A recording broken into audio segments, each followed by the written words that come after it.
No one has ever accused Governor Sarah Palin of being deep, but her personality sure is wide, and her ability to reveal huge and troubled yet eternally entertaining parts of it seemingly limitless. In our #1 story in the countdown, you've already heard her complaint that she believes Caroline Kennedy is getting a free ride from the media because of the, quote, class to which she belongs.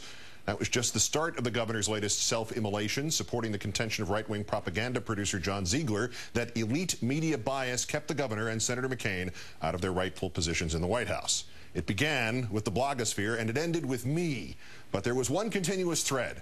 Whatever happened, not in a million years was any of it her own fault. When did we start accepting as hard news sources bloggers, anonymous bloggers especially? It's a sad state of affairs in the world of the media today, mainstream media especially, if they're going to rely on anonymous bloggers for their hard news information. Very scary. Well, we apparently started accepting bloggers as hard news sources. I'm sorry, forgive me, Governor. You apparently started accepting bloggers as hard news sources when you ran with their inflation of Barack Obama's passing acquaintance with William Ayers as, quote, Palin around with terrorists. Palin on why the media caused her to lose the election.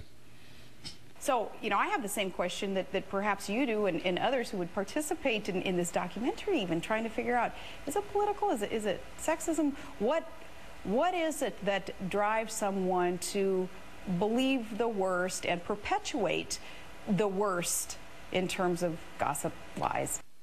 Governor, doing that is called being a conservative. The someones on your side claim the opposing candidate was a terrorist, not born in this country, a Manchurian candidate, too black, too white, too inexperienced, too politically experienced, too popular, too unpopular, a Muslim, a black separatist theologian, and a stoned gay man. Then again, consistency was never really part of the plan. Contemporaneous with her disastrous network news interviews, specifically the Katie Couric self-destructions, the governor said she'd had no problem with their scheduling.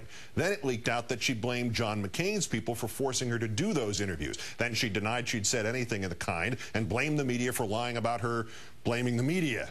And now she's come back full circle to blaming the McCain campaign. Did you feel as if it had gone well, not well? No, I knew it didn't go well. I knew it didn't go well the first day, and then we gave her a couple of other segments after that. And my question to the campaign was, after it didn't go well the first day, why were we going to go back for more? And because of however it works in you know, that upper echelon of power brokering in the media and with spokespersons, and it was told me that, yeah, we were going to go back for more. And going back for more was not a wise decision either.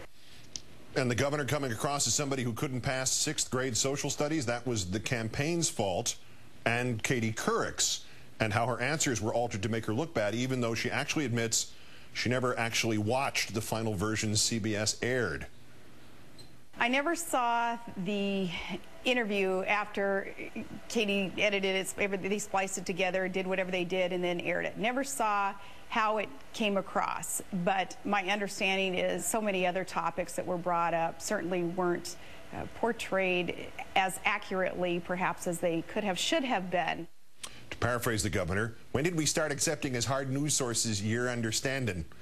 And oddly, like the day she claimed she had seen Tina Fey's impression of her but had not listened to it because the sound was down on the TV, she now insists she did not see an interview she claims was maliciously edited, but she did see a comment Katie Couric made about that interview.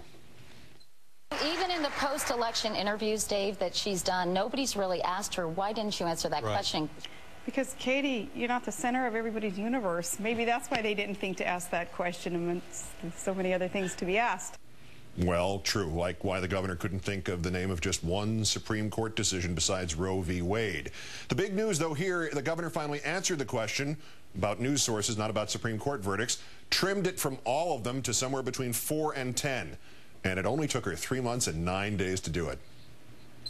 To me, the question was more along the lines of, do you read? What do you guys do up there? What is it that you read? And perhaps I was just too flippant in my answer back to her, but of course, I read newspapers, I read publications. I spend a lot of time, of course, reading our local papers and the highly circulated publications here in Alaska, because that's my job, is to know the business of Alaska and our communities, but also USA Today, yes, and New York Times.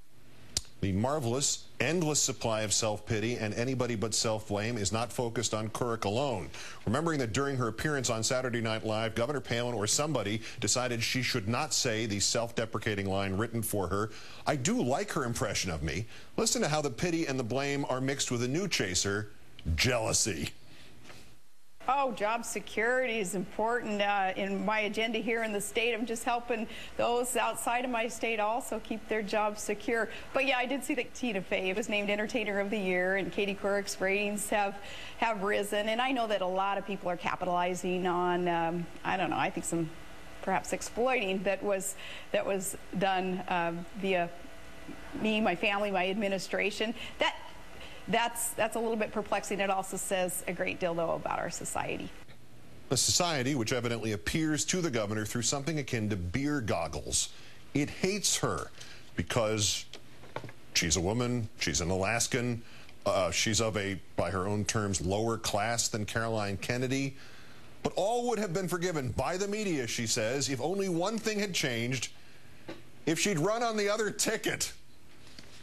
I think they would have loved me as a candidate. So there's so much hypocrisy in it all. It's pretty baffling. But yeah, had I been chosen perhaps to run as a reformer on the Democrat ticket, we would have seen an absolutely different and I think, if you will, a much prettier profile of Sarah Palin and the Palin family and my administration. The triage test of mental health is how correctly you can see yourself as others see you, how close you come to guessing what others perceive. This is how close Sarah Palin gets. In an era when the difference of what it means to be a Democrat or a Republican is probably greater than it has been at any time since 1864, Sarah Palin can conceive, even hypothetically, about choosing to run for office as either one of them. Lastly, though, there was one brief moment of clarity. To quote filmmaker Ziegler's blog, "When she looked at the back cover of my first film and saw the photo of one of the film's targets, Keith Olbermann, she literally let out a shriek and, pointing to his photograph, declared, 'That guy is evil.'" Ah, Joe the plumber, Tito the builder, Keith the evil. Thus am I made whole. Let's count down for this, the 2070th day since the declaration of mission accomplished in Iraq.